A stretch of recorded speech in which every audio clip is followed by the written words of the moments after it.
Well, we are living in a very risky world, as we had a basic introduction from this demonstration. So as we have gradually stepped into the hardware technology industry with these live demonstrations, let's learn a little more about it. Because today's technology landscape is not only digital, there needs to be a novel hardware application of the same. Deep tech has spread its roots in core engineering efficiencies as well. To shed more light, we have with us Dr. Mayukha Pal, Global R&D Leader, ABB, Professor C.S. Kumar, Department of Mechanical Engineering, IIT Kharagpur, Dr. Arijit Mukherjee, Principal Scientist, Embedded Devices and Intelligent Systems, TCS Research, Sabyasachi Biswas, Chief Digital SVP, Digital Transformation, Vikram Solar. All right, good evening. 6:30 in the evening and talking deep tech. Only people from this industry can do that, right? So, and that too after listening to Sandeep Sengupta.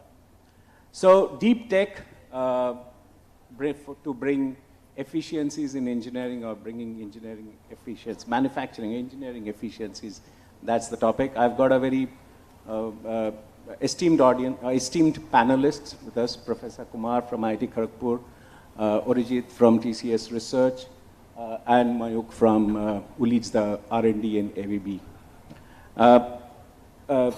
I'm the moderator.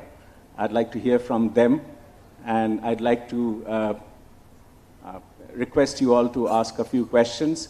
But before that, would love to hear from each of them their perspective on this topic.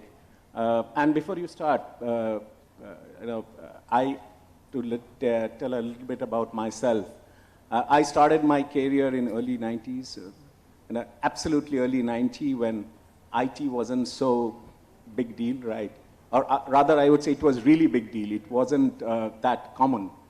I was in a process company in an oil and gas refinery, switched to IT industry, spent 25 years in IBM, seen how the industry has evolved over the years, worked in many, many roles.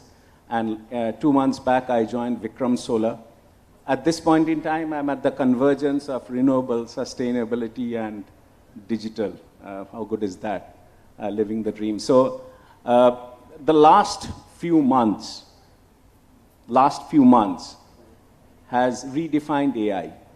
I'm pretty sure everyone would agree with that, right? I went to an HR conclave yesterday. They talked about AI. I was on a webinar on a finance conclave day before yesterday. They were talking about AI. So business people who you would expect would talk about cash flow or hire to retire, they're starting with how can we redefine our businesses with AI at the forefront or digital at the forefront. Incredible time to be. I'd start with you, Professor Kumar, to hear about you, some perspectives on this topic, please. Thank you, Sabyasachi, for asking me to start first. Maybe I can throw in a few words. I'll bring in from my experience. I was fortunate to go through the IIT system very early, way back in 80s. And I joined there as a manufacturing engineer, in the manufacturing specialization in 1983 and graduated by 87. And thanks to the IIT system, which supported by the government, we got exposed to the IT tools and computer-based manufacturing tools very, very early. And I could get into robotics, additive manufacturing, and now we are seeing a lot of it into business as well.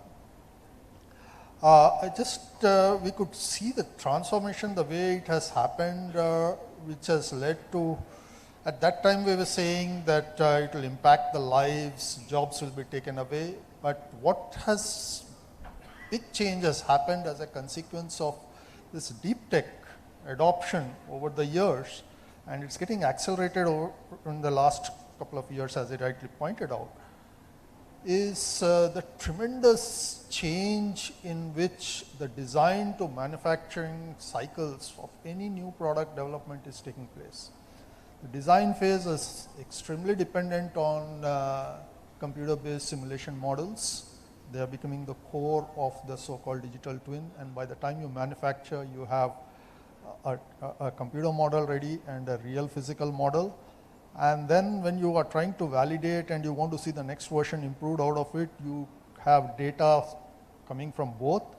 And it is in such large volumes that you need AI to help you out to improvise and find out where things are not going well, how you can improvise. And if you get into manufacturing, it helps you to accelerate your product release process. This is what we are seeing in the tech industry, and I personally use it for developing robots. We've been using it for developing industrial robots way back in 1990s. Now we are developing underwater robots. First you see digital versions of it and then the real ones. And big use of deep tech, and it is accelerating the process of development. Most importantly, recently we can see it is getting into the business side also, the digital transformation of the business also. It's not just like looking at product development, but how you can quickly deploy it through looking at best practices elsewhere, and somebody can bring in quickly a new model by innovating and release it into the market. And that's how you are seeing some of the recent products coming out from companies which have not even touched those technologies earlier, because they are able to scan through data of various others and just come up with products. So deep tech is getting into many of these domains, irrespective of, it's what we call it domain agnostic, agriculture, manufacturing, and of course you're seeing all this finance, fintech, then security, personal communications, you name it, everything it is getting into. Services in a very large manner, that has been there for a while. Products now, it's in there. And what you're seeing today in this drones and other technologies are also entirely based on this deep tech moving to the frontiers, moving ahead, pushing the technology. So with this, I think let me set the ball rolling. Right. What else is going So maybe I'll go to you, Mayukha. Mayukha leads the global, thank you, sir, global R&D in ABB, the domain of industrial automation, right, the leading light.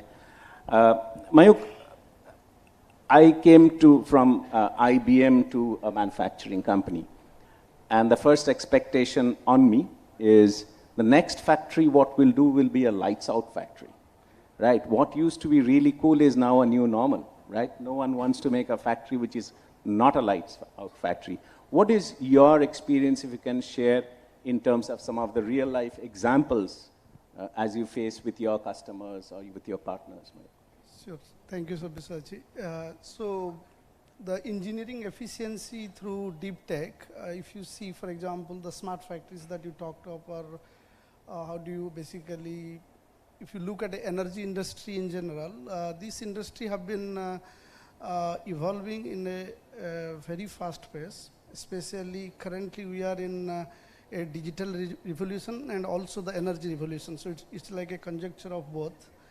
And energy revolution is basically, you know, urbanization is going at such a fast pace that the amount of energy that we need is in multifold, and the demand, there is always a supply and demand gap, and that leads to a lot of requirement of green energy and the focus that government places around green energy and all that. So this brings to also the efficiency of manufacturing efficiency requirements. That means how do you do more with less?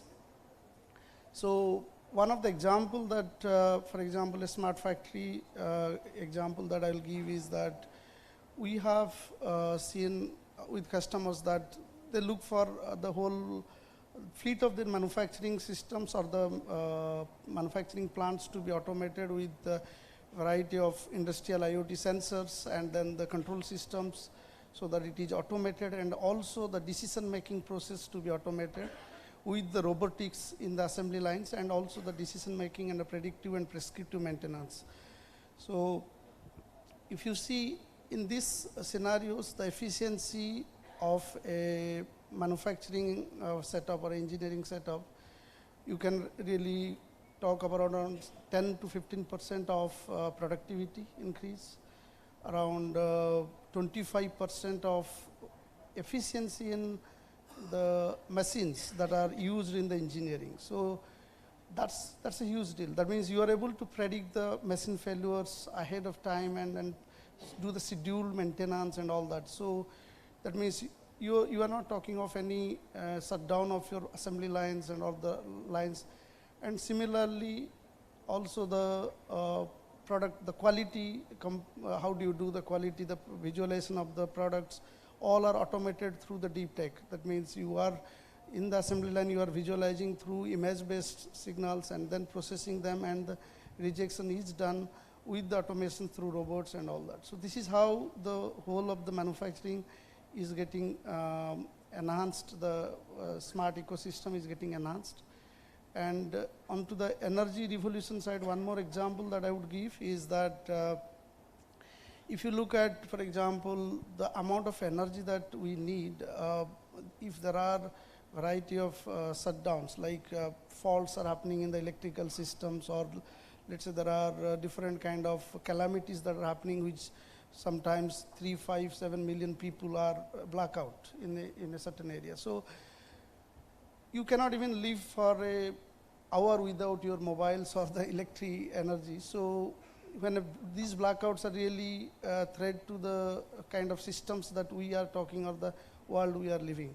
So there basically what we talk about is system redundancy. We talk about how do you improve the resiliency of the system. System resiliency is about how quickly you can analyze these electrical networks and understand the vulnerability, and then able to come up quickly and revoke the system quickly.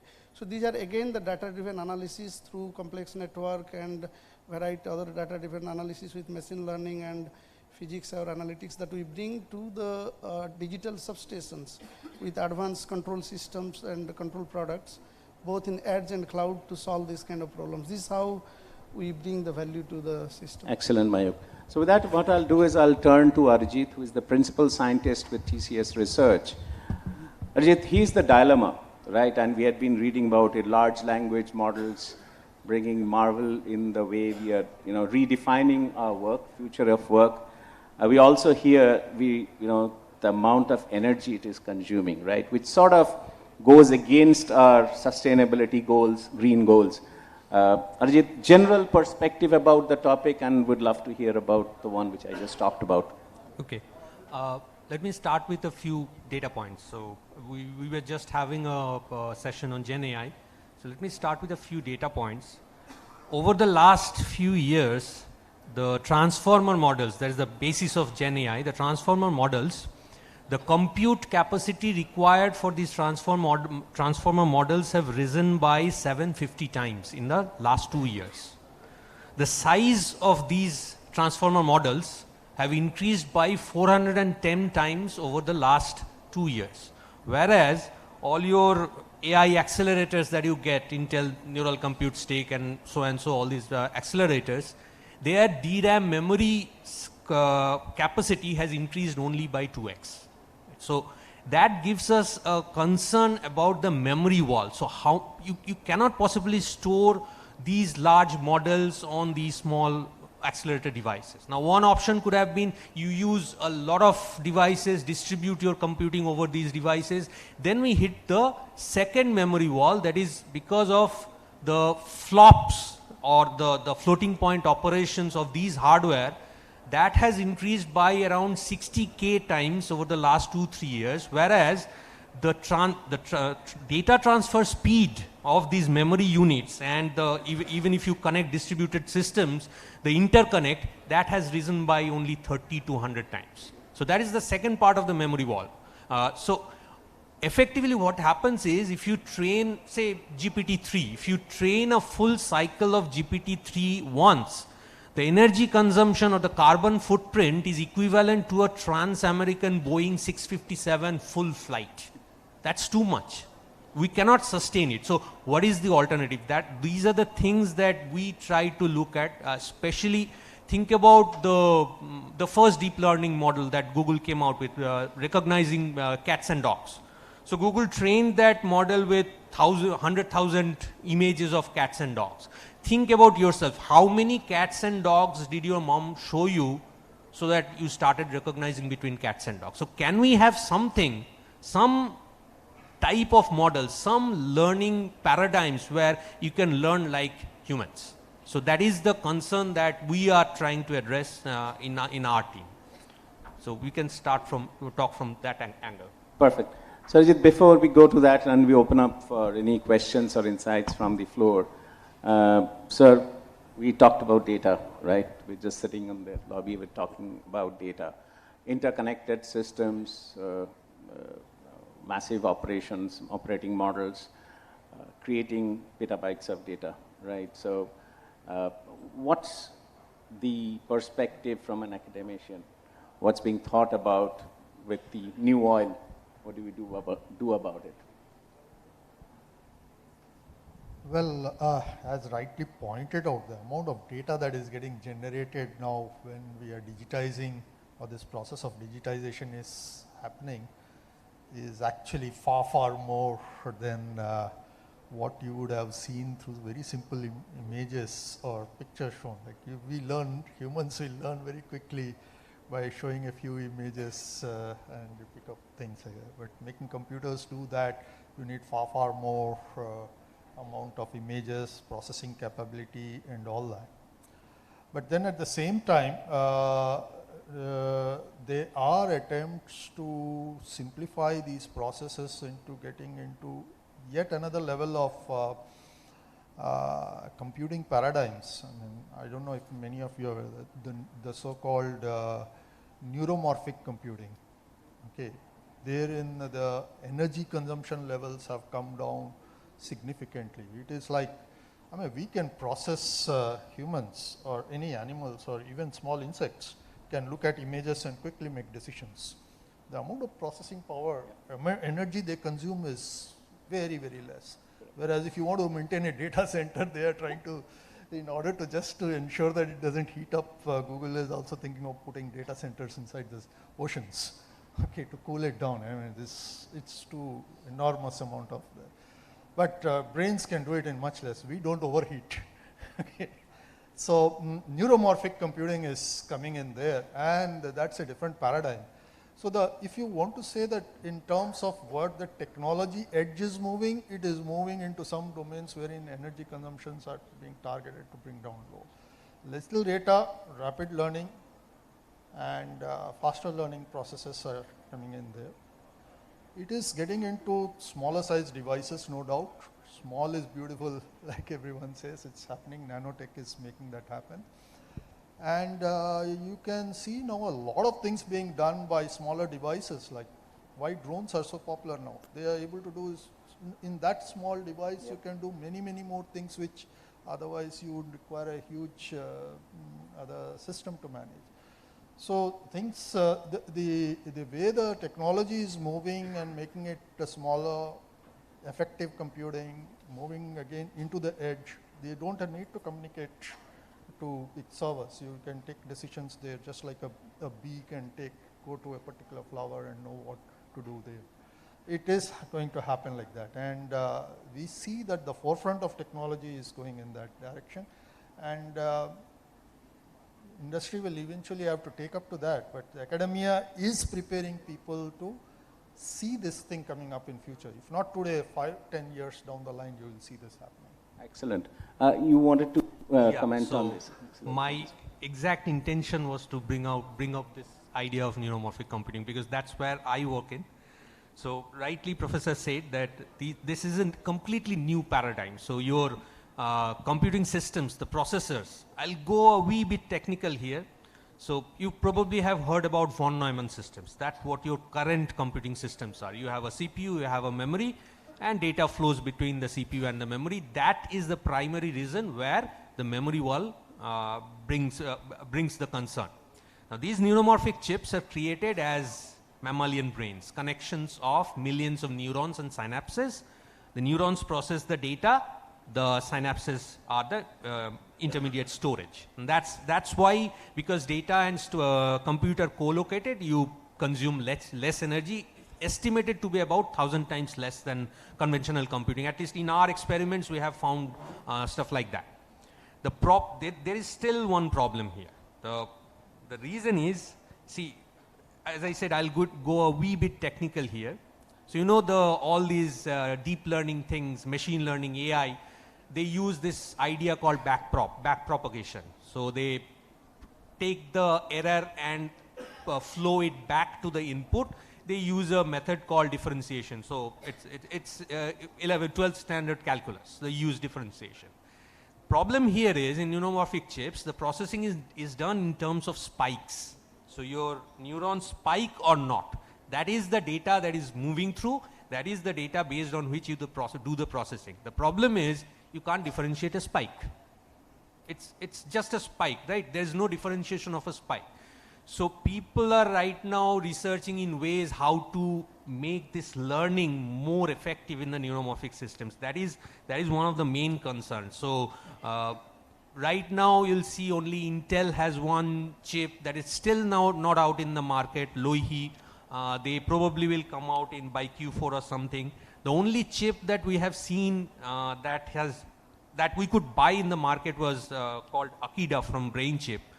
It gives us that amount of 100x to 230, 300x benefits in terms of power consumption. So yes, neuromorphic is something that is going to come in the next 5 years.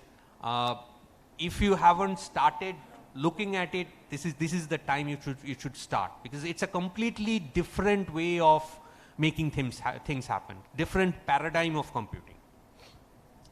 I cannot but help but ask this question about qubit computing, whether that has got anything, the quantum computing in this space. Yeah, quantum and neuromorphic are kind of two different paradigms. Yeah, so quantum is when you need a humongous amount of compute.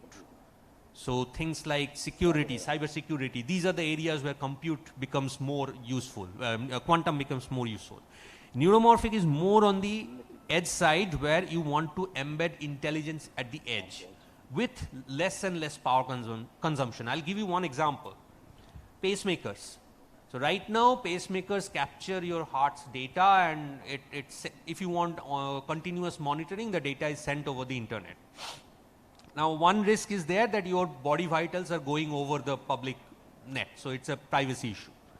Second thing is, if you want the pacemaker to not just push the data out, to do some inferencing, whether you are really having any problem with your heartbeat or something, you would have to put the compute on the pacemaker itself. Now the pacemaker batteries last about 5 to 7 years, right? So if you want to put the compute on the pacemaker itself, the battery lifetime will go down even more. So it will probably last 3 years. So every 3 years you have to go to the hospital in the procedure room, and you have to have a resurgery to remove the battery and change it. Now that increases the chances of infection by 10%, which is a concern for health insurance companies as well. So this is one area where neuromorphic would be more suitable to embed that heart rate processing intelligence right within the pacemaker. So where you need very low power compute, that is where you go for neuromorphic. And where you need learning from very limited amount of data, there you go for neuromorphic. These are the two differences that we can think of. So since Edge came, I'll turn to you. How much is industry catching up to this new paradigm of computing? How far are we from there? Are we already there? Yes, certainly. I mean, one part that I would start with is that generally industry have close collaboration with academia to bridge the research gap so that the technology adoption is faster. So with that, we do that quite well, especially for ABB I can mention. And then coming to this particular point of edge computing versus the cloud computing, and the neuromorphic computing is like a, as Arijit said, it is like a tech yet to come and yet to practice.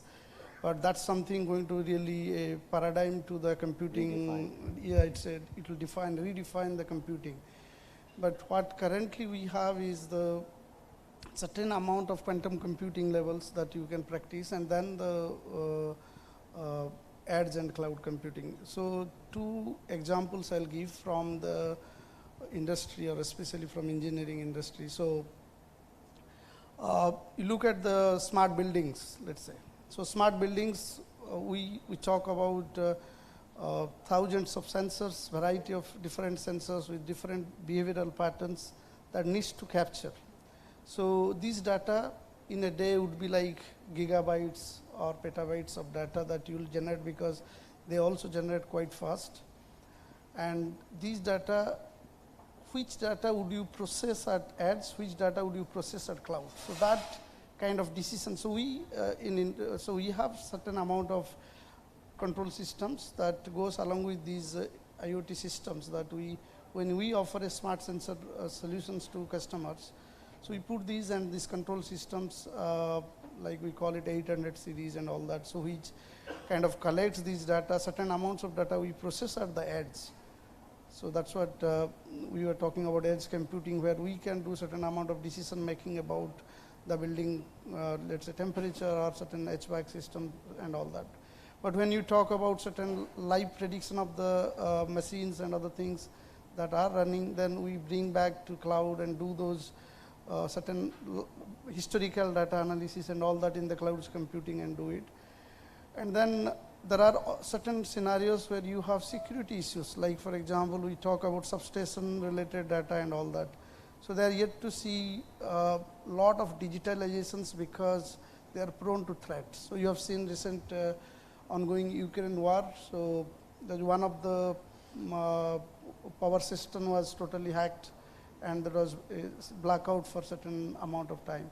So these kind of, that's why especially these kind of distribution systems also goes for cyber security threats. We saw the previous session, and that needs special kind of algorithms, because current security algorithms are not sufficient and not really prone to the cyber defense. So that's where you need basically different kind of algorithms, and probably the quantum computing could be an advantage there. And I have not seen much of use as of now in the energy industry on quantum computing, but that's something used mostly on cryptocurrencies and other aspects where people currently able to use, because there are also some computational challenges in quantum area. So these are two examples that I could give from industry. Right. So thanks, Mayukha. So as you heard, right? So computing is becoming intelligent, smart, redefining the way of we do the work, and that is happening exponentially, right? I mean, if you don't know what's going to happen a month down the line. I was reading a tweet from Sam Altman, the OpenAI person. He wrote that a year ago, we were thinking of polishing the first version of ChatGPT or something like that. How life has changed in the last 1 year. Now, while that's happening, we also heard about the imbalance it causes in the green, the sustainability, which too is being self-healed through new ways of new paradigm of computing. So yeah, I mean, it's not that because we'll become big, we'll become bad. We'll make sure that we'll become big and remain good. So with that, we have got a few minutes. We can open up to the floor for any comments or questions anybody has. Oh, there you are. Anybody can pass the mic.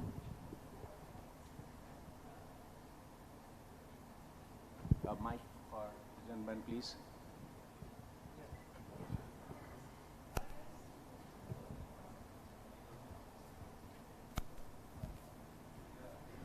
Hello, everyone.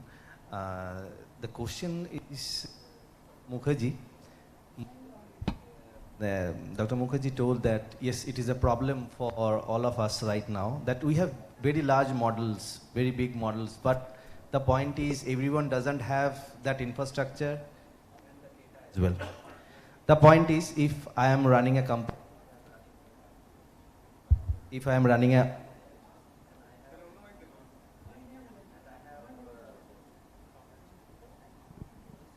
hello?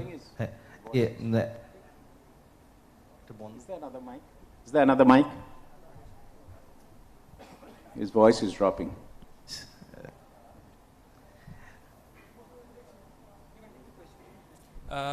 Is it possible if we can take the questions offline? I guess since we are... It's just middle of a question. Yes, sure, please, sure. if you can. So this question. So just one thing, that if I'm running a company or any organization, that I have a problem of lack of data and infrastructure. So we have tried something in our space like few shots learning, instead of going for big models and things like that. If you can put some light on that kind of low latency models and a kind of another framework or another